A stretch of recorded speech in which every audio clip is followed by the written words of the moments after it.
This doorman had a special ability. With just one glance, he could accurately judge a person's character, more precise than a scope on a sniper rifle. Take Maggie's new date for example. The doorman confidently told her, "He's not for you. He's a weak man with no self-control. How can you tell that from 30 feet away? You learn a lot about a man through the scope of a sniper rifle. He will not be calling you. Oh, yeah, he absolutely will be calling me. Ever. He will never be calling you." Maggie didn't believe what the doorman said. After all, they'd both had a great time on their date today. She was convinced the guy would stay in touch with her. Maggie wanted to make a bet with the doorman, but the doorman said with complete confidence, "I cannot bet on a certainty. It is against my principles." Maggie was about to defend the guy, but seeing the doorman's certain expression, her confidence began to waver. After getting home, Maggie kept checking her phone like she was possessed, but the screen remained dead silent. After much internal struggle, she took the initiative to send a friendly text to the guy, but even after night swallowed the entire city, the chat box on her phone was still empty. The next day, before Maggie headed out, she nervously scanned the lobby first. After confirming the doorman wasn't there, her anxious heart finally settled a bit. Otherwise, remembering last night's bet would just make her feel embarrassed. But just when she thought she'd escaped this awkwardness. Any news from Mark? No, I haven't even checked. Seeing the doorman's silent response, Maggie just wanted to get out of there fast, but after walking out, she couldn't help muttering under her breath. You're good. A few months later, Maggie welcomed a new romance, and this elegant gentleman made her heart flutter. As their relationship deepened, she wanted to bring her boyfriend home to take things further. However, when passing through the gate, Maggie couldn't help but tense up. After all, the shadow from last time still lingered in her mind. After Maggie brought her new boyfriend toward the elevator, the doorman's sharp gaze locked onto the man. The next morning, when Maggie woke from a pleasant dream, she found her new boyfriend had disappeared. Just as she was about to blow up, she heard her boyfriend's voice chatting with the doorman downstairs. She rushed to the window. Her boyfriend was holding a steaming hot breakfast. "You beautiful British bastard." A wave of warmth surged through Maggie's heart, as if she'd finally met her soulmate. But just as she was lost in this beautiful fantasy, the phone suddenly rang. Didn't you get in, my darling? I don't like him. What? He's empty-headed. You are a very bright woman with a PhD. I'm only thinking of your interests. Maggie racked her brain trying to defend her boyfriend, but the doorman kept telling her, a man's tenderness was often just a carefully packaged illusion. Maggie didn't take it to heart. She thought it was just an old man's prejudice. Then she continued to sink into her sweet dream, but after a month passed, her boyfriend's texts went from instant replies to taking forever. Eventually he couldn't even be bothered with half-hearted responses, and this relationship came to an end in their mutual silence. A few days later, Maggie suddenly realized her period hadn't come this month. When she nervously finished the pregnancy test, the two red lines sent her into a panic. She scrolled through her contacts with trembling hands, but she couldn't find a single person to confide in. After a long internal struggle, she finally chose to go to the lobby. When she saw the doorman's concerned gaze, all of Maggie's emotional defenses instantly crumbled. She threw herself into his broad embrace and sobbed. When her turbulent emotions finally calmed down, Maggie said through red-rimmed eyes what was troubling her heart. In this unfamiliar city where she knew no one, she really didn't know whether to let this new life come into the world. But the doorman told her, No one is going to judge you.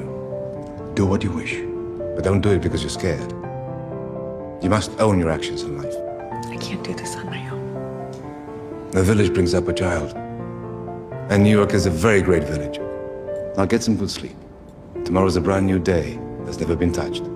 Hearing the doorman's words, Maggie felt that in this strange city, she wasn't completely alone after all. This strict yet warm doorman had long been silently protecting her like family, so she made a clear decision in her heart. But you're no longer alone. From that day on, Maggie's life became extra careful, but one day when she rode her bike back to the apartment, the doorman gave her a stern scolding. What the hell do you think you're doing? Oh my God, Guzmin, that's the first time I've heard you really angry, I think. The doorman's reprimand clearly carried warm concern. Maggie looked at his serious face. She quickly pulled out the ultrasound photo she'd just taken to share with him. The usually composed doorman's eyes suddenly softened. This simple black and white photo seemed to carry life and the future in his eyes. Feeling the doorman's cherishing look at the new life, Maggie even tore off a copy to give him, though the doorman still took it with a stern face. After Maggie went inside, he carefully tucked the photo into his inside pocket. Time slipped away unknowingly. Maggie's baby bump gradually showed. During this time, the doorman took care of every detail of her life, as devoted as if he were the child's real grandfather. Soon it was time for Maggie to give birth. Perhaps lacking the company and encouragement of family, Maggie's labor was unusually difficult. She lay on the delivery bed struggling in pain. The intense pain left her nearly exhausted. Just as she was on the verge of breaking down, through her haze she seemed to see the doorman standing guard at the door, and his gentle yet firm gaze seemed to inject Maggie with an inexplicable strength. It turned out this doorman she'd met by chance had already become her most trusted emotional support in this strange city. Finally, Maggie gritted her teeth and welcomed the arrival of new life. After being discharged, Maggie returned to the apartment with her baby. The usually serious doorman completely changed. His eyes revealed endless tenderness and adoration. Do you want to hold her? I will. He carefully carried the baby basket. Even his footsteps were extremely light, afraid that any noise would disturb the sleeping baby in the basket. Even the bustling street outside innocently became the object of the doorman's complaints. Oh, shush, New York. Shut up.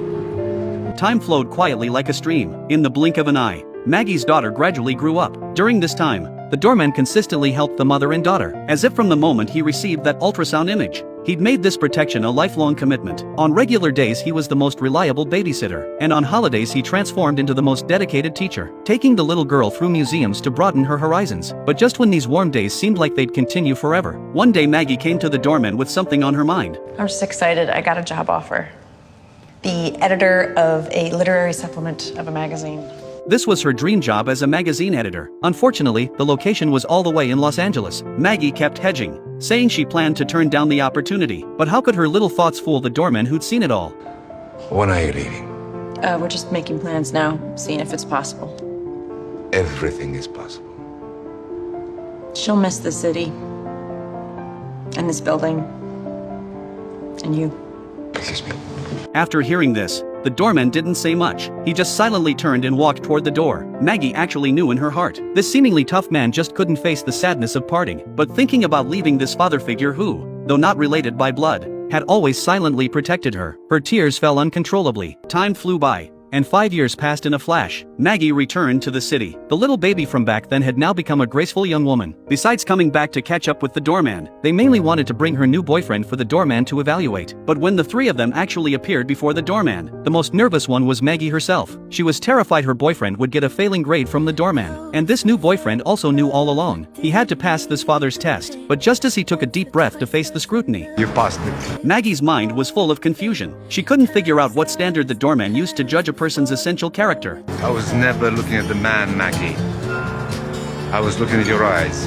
It turned out the doorman had always been observing Maggie's eyes. During her first relationship, her eyes were evasive. During her second relationship, she lacked confidence. But this time she could stand before the doorman with her boyfriend calmly. This weathered elder didn't need to scrutinize the other person's words or actions at all. He only looked at the light flowing in Maggie's eyes. That was the truest answer. And the doorman's care for Maggie had no ulterior motive. If he had to say there was one, it was more like a wise person who'd weathered life's storms, gently sheltering a confused young woman new to the city. His sharp eyes could see through all pretenses but never crossed boundaries or interfered. He'd give advice at the right time, but always respected her decisions, because he knew better than anyone. Only by tasting love yourself could you distinguish what was genuine. So he never made any decisions for Maggie's life. Instead, he chose to silently protect her from behind, becoming her personal safe harbor. No matter how noisy the outside world got, there was always warmth waiting for her here. Even amidst the hustle and bustle of the busy city, the doorman could still precisely maintain the delicate balance between people. Only at this moment did I understand how well he protected this building and its residents.